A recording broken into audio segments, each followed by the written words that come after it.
सभी देशवासियों को 74वें गणतंत्र दिवस की हार्दिक शुभकामनाएं और मंगल कामनाएं। आइए इस रिपब्लिक डे के अवसर पर हम सभी इस अमृत काल में लिए गए संकल्पों को जन भागीदारी के साथ पूरा करने हेतु संकल्प लें और भारत को एक बहुत ऊंचाइयों पर ले जाने का। गणतंत्र दिवस के अवसर पर हम भारतवासी अपने भूले बिसरे वीरों और वीरांगनाओं को नमन करते हैं और इसी के पहल में करते हुए तुगलकाबाद शहर जो कि दिल्ली के पास ही है, उसने अपने जितने भी लोग हैं उनको सभी को समर्पित किया है, डेडिकेट किया है ऐसे वीर वीरांगनाओं को जिनको कि लोगों ने विस्मृत कर दिया है या जिनके बारे में लोगों को अभी कुछ खास पता नहीं है। उन्हीं में से एक है कैप्टन सौरभ कालिया।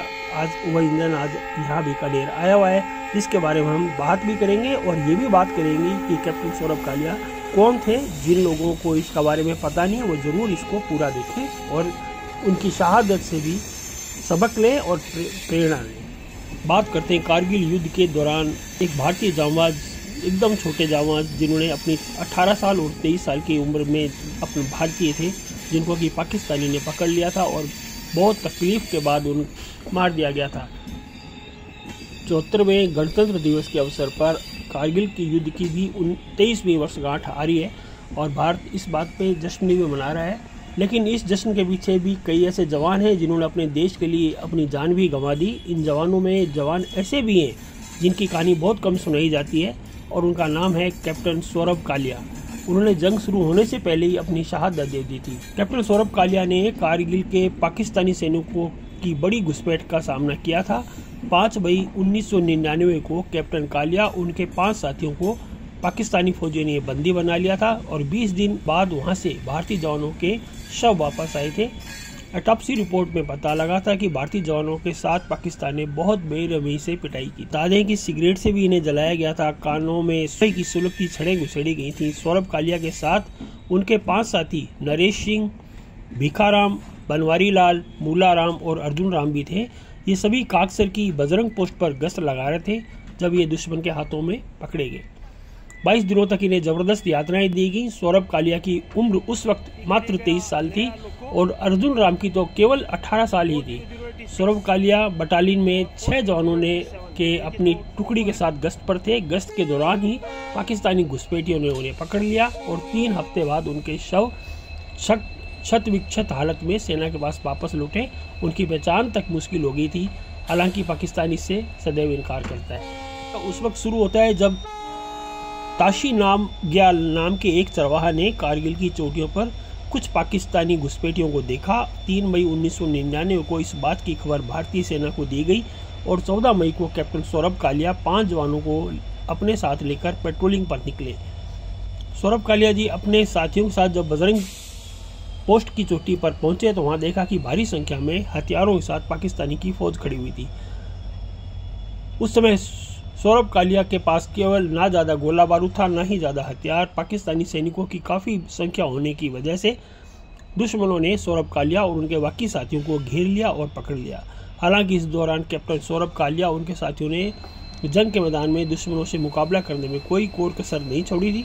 लेकिन गोला बारूद खत्म होने के बाद पाकिस्तानी घुसपैठियों ने उनके 5 साथियों को बंदी बना लिया। दुश्मन की तरफ से काफ़ी कोशिशों के बावजूद भी कैप्टन कालिया ने एक शब्द भी नहीं उगलवा पाए। उसके बाद उन्होंने उसके बर्बरता के साथ उनका सलूक किया और 22 दिन तक सौरभ कालिया के इस शव को सौंप दिया। सौरभ कालिया के साथ दुश्मनों ने जो बर्ताव किया उसकी वजह से उनके शव को परिवार वाले तक भी नहीं पहचान पाए।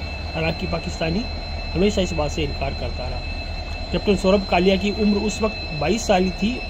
साल 1976 को 29 जून को वे अमृतसर के NK कालिया के घर पैदा हुए थे। सौरभ कालिया जी बचपन से वे आर्मी में जाना चाहते थे और यही वजह थी कि 12वीं की पढ़ाई के बाद उन्होंने AFMC की परीक्षा दी थी। हालांकि इसमें उत्तीर्ण नहीं हुए थे और ग्रेजुएट होते ही CDS का पास किया था। IMA की ट्रेनिंग के बाद 1999 में फरवरी में कारगिल ने 4 जाट रेजिमेंट में पहली पोस्टिंग मिली। लेकिन नौकरी के केवल 4 महीने के बाद ही कारगिल में पाकिस्तानी घुसपैठियों से उनका सामना हुआ और वे शहीद हुए।